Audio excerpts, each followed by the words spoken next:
Hey there, I'm Kit, and welcome to Breakneck Games, powered by Comex Scona, where we show you the best parts of a board game in a minute. Today we'll be showcasing Blue Orange's beautiful creation, Photosynthesis. This one's for 2 to 4 players, ages 8 and up, and usually runs under just an hour long. Let's dig in!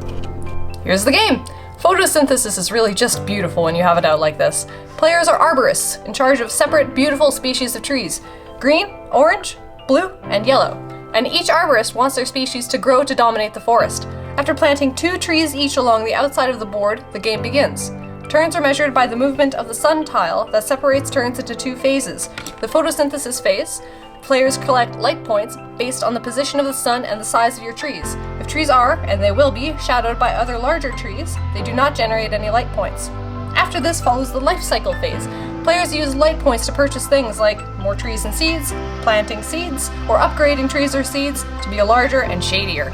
Players gain points by ending the life cycles of their large trees, so players are encouraged to keep growing their trees and not simply fill the board with the biggest trees possible. After 3 full rotations of the sun tile, the game is over, and the arborist with the highest score wins. Photosynthesis is a gorgeously simple game that's surprisingly addictive. It's easy to learn, but difficult to master, requiring careful timing as to when to plant, grow, and eventually cull your trees.